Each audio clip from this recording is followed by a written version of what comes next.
रियासती वज़ीर सेहत व फाइनेंस हरीश राव ने गवर्नर तेलंगाना तमिलिसाई सुंदरराजन के रवैये पर सख्त नाराजगी का इजहार करते हुए कहा है कि सेक्रेटेरिएट की इफ्तिताही तकरीब में मदऊ करने का दस्तूर में कोई तस्करा नहीं, मेरी हुकूमत कहते हुए गवर्नर हुकूमत के पीठ में खंजर घोंप रही। हरीश राव ने कहा कि वंदे भारत रेल के इफ्तिताह के लिए क्या वज़ीर-ए-आज़म मोदी ने सदर जमहूरिया को मदऊ किया था? वंदे भारत रेल को कितनी मरतबा इफ्तिताह करते हमने कोई सवाल किया? गवर्नर का तर्ज अमल रियासत के मुफादात को नुकसान पहुंचाने के मुतरादिफ है। गवर्नर के बर्ताव का तरीक़ाकार तकलीफदा है। वज़ीर सेहत ने इस्तफसार किया कि क्या मेडिकल एजुकेशन के प्रोफेसर्स की रिटायरमेंट की उम्र का बिल 7 माह तक रोकना जरूरी था? जब तक सुप्रीम कोर्ट की जानिब से नोट नहीं लिया गया तब तक बिल्स को ज़ेर-ए-इल्तवा रखा गया।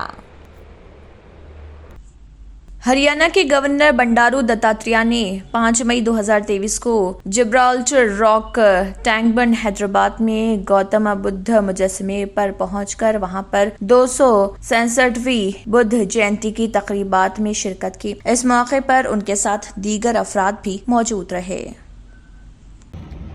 సత్యము ధర్మము ఈ మూడింటిని పాటించాలని నిజ జీవితంలో ప్రకృతిని కూడా సజీవంగా ఉంచి ప్రతి ప్రాణిని ఏ చిన్న ప్రాణిని కూడా హింసించకుండా హింసకు దూరంగా ఉండాలని అలాగే పర్యావరణాన్ని పరిరక్షించి ప్రకృతిని కాపాడాలని దాంతోపాటు ఆయన చెప్పినటువంటిది దుఃఖానికి దుఃఖమే హేతు అని చెప్పేసి వారు చెప్పారు। కాబట్టి ఆ దుఃఖ నివారణ చేసుకోవాలంటే మనసును శాంతిగా ఉంచుకోవాలని। कांग्रेस के सदर कोमिट्रेड्डी नरेंद्र रेड्डी के यौम पैदाइश की तकरीबात के मौके पर करीमनगर कस्बे के गीता भवन स्क्वायर पर कांग्रेस कायदीन ने केक काटा और खाना भी खिलाया। कांग्रेस कायदीन शेख शहनशाह चल्ला, पदम शिबाना, मोहम्मद चांद, मोहम्मद ख्वाजा, रमेश, सरूर खान, श्रीनिवास रेड्डी, सलीम और दीगर भी इस मौके पर मौजूद थे और तकरीब में शिरकत की। మరిన్ని పదవులు కాంగ్రెస్ పార్టీలో ముందు పోయి ఆ పదవులు రావాలని అన్నదాన కార్యక్రమం కూడా ఏర్పాటు చేసినాము। అలాగే అన్నకు ఇంకా పార్టీ కోసం కష్టపడే అటువంటి శక్తి ఆ దేవుడు ప్రసాదించాలని సందర్భంగా తెలియజేస్తున్నాము। दरगाह हज़रत अंबर शाह बाबा रहमतुल्लाह अलैह अंबरपेट का नाम हुजूर अंबर शाह बाबा से आया है। इसके पास दरगाह हज़रत अंबर शाह बाबा के तहत 700 एकड़ वक्फ अराजी है। ताहम इस वक्त सिर्फ 2161 मुरब्बा गज अराजी मौजूद है। बाकी तमाम तर कब्जा वक्फ माफिया और लैंड ग्रैबर की तरफ से है। 2161 मुरब्बा गज से 800 मुरब्बा गज एक शख्स की तरफ से कब्जा किया गया था, लेकिन हाई कोर्ट ने 2019 का स्टे ऑर्डर 0739 दिया है। इसकी कॉपी भी मुंसलिक की गई है, लेकिन वक्फ बोर्ड इस पर खामोश तमाशाई बनी हुई है। हम लोग ने कमेटी ने मशवरा किया कि यहाँ पे वजू खाना बनाया जाए। इसके लिए ये जो है यहाँ पे पुरानी छोटी सी दुकान थी चाना बाज़ार की, इसको जो है यहाँ से निकाल के बाजू तब्दील किया जा रहा है ताकि यहाँ पे जो है सो वजू खाने बनाने का प्रोग्राम है इंशाल्लाह, और तारात खाने भी बनाएंगे। देखिए यहाँ पे ज़ाहिरी जुमा ताखिर से होती है, मुसल्लियाँ बहुत जुमा के लिए आते हैं और यहाँ पे वजू खाना नहीं है और यहाँ पे तारात खाना नहीं है, बैतुल खला नहीं है। लोगों को बहुत तकलीफ हो रही। जब मुसल्ली आते हैं तारात खाने होने की वजह से लोग नमाज से वापस चले आते हैं नमाज नहीं पढ़ के, तो उसके लिए वो जो दुकान है छोटा चाना बाज़ार जो हमारे इमाम साहब को लगा के दिए थे हम लोग, उसको हम यहाँ पे शिफ्ट कर रहे हैं। यहाँ पे शिफ्ट करके वहाँ पे जो है सो वो करें। कोई इलीगल कंस्ट्रक्शन नहीं है यहाँ पे और कोई इंक्रोचमेंट वगैरह भी नहीं है। ये हम लोग अपनी मर्जी से करें। इसके लिए परमिशन को भी डाले थे, परमिशन नहीं मिला हमको, इसलिए हम लोग वक्त बहुत कम है, इसके लिए हम लोग ये काम स्टार्ट करें।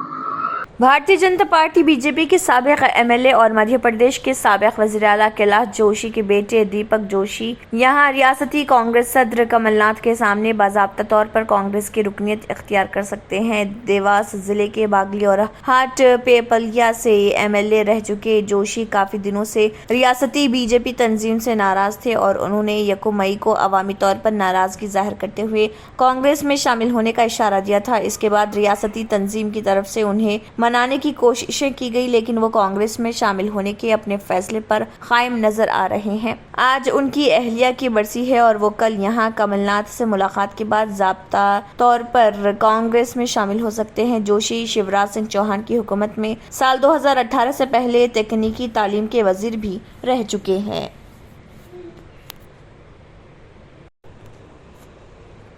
एक अहम पेशरफ्त में सऊदी अरब ने हिंदुस्तान से आने वालों के लिए ई वीज़ा नाफिज करना शुरू कर दिया है। पासपोर्ट पर रिवायती वीज़ा स्टिकर को ख़त्म करने वाला नया निज़ाम 1 मई से नाफिज हो गया है। वीज़े की तफसीलात निकालने के लिए अब सिर्फ QR कोड को स्कैन किया जा रहा था। हम वीज़ा की मालूमात वीज़ा होल्डर्स के रजिस्टर्ड ईमेल ID पर भेजी जा रही है और उसे A4 साइज के कागज पर प्रिंट किया जा सकता है ताकि ये साबित हो सके कि उन्होंने वीज़ा हासिल किया है। नया निज़ाम विजन 2030 का हिस्सा है जो बतदरिज डिजिटल गवर्नेंस को काबिल बनाता है। ई वीज़ा इक़दाम हिंदुस्तान और दीगर 7 ममालिक में 1 मई से नाफिजुल अमल हुआ। हिंदुस्तानियों के लिए मुलाजिमत, विजिट और रिहाइश के वीज़ों पर ई वीज़ा सिस्टम के जरिए कार्रवाई की जा सकती है, जहां इमिग्रेशन हुकाम QR स्कैन कोड के जरिए तफसीलात निकालते हैं। नया निज़ाम प्रोसेसिंग में वक्त को कम करेगा और शफाफियत लाएगा। मजीद अहम बात यह कि ये मौजूदा ट्रैवल एजेंट सिस्टम को ख़त्म कर देगा जो नई दिल्ली और मुंबई में सऊदी वीज़ों की तौसीक़ के लिए सालिस का काम करते हैं। खेल और नौजवानों की बहबूद के मरकजी वजीर अनुराग ठाकुर ने दिल्ली के जंतर मंतर पर रेसलिंग फेडरेशन ऑफ इंडिया के सदर ब्रिजभूषण सिंह के खिलाफ मुजाहरा करने वाले पहलवानों से अपील की कि उन्हें इस मामले में दिल्ली पुलिस की गैर जानिबदाराना जांच का इंतजार करना चाहिए। इंदिरा गांधी प्रतिष्ठान में खेलो इंडिया यूनिवर्सिटी गेम्स 2022 के लोगो, जर्सी, तराने और मशाल की रोनुमाई के बाद सहाफियों से बातचीत करते हुए ठाकुर ने कहा कि हुकूमत ने एहतजाज करने वाले पहलवानों के तमाम जायज मुतालिबात को पूरा किया है। खिलाड़ियों के मुतालबे पर हुकूमत ने कमेटी तश्कील दी है। दिल्ली पुलिस से FIR दर्ज करके और गैर जानिबदाराना तहकीकात कर रही है। सुप्रीम कोर्ट भी इस मामले में अपना फैसला दे चुकी है। उन्होंने कहा है कि हुकूमत ने अब तक पहलवानों के तमाम मुतालिबात पूरे किए हैं। वो खिलाड़ियों से दरख्वास्त करते हैं कि धरना खत्म करके दिल्ली पुलिस की तहकीकात का इंतजार करे, जिसमें दूध का दूध और पानी का पानी हो जाएगा। तहकीकाती रिपोर्ट पर दिल्ली पुलिस कानून के दायरे में रहते हुए मुनासिब कार्रवाई करेगी। अगर आपने हमारे चैनल को अभी तक सब्सक्राइब नहीं किया है तो यहाँ पर रेड कलर का सब्सक्राइब बटन दिख रहा है, उसे क्लिक करें और हमारे चैनल को सब्सक्राइब कीजिए और साथ ही साथ बेल आइकन को भी क्लिक कीजिए, जिससे आपको ताज़ा अपडेट मिलती रहे।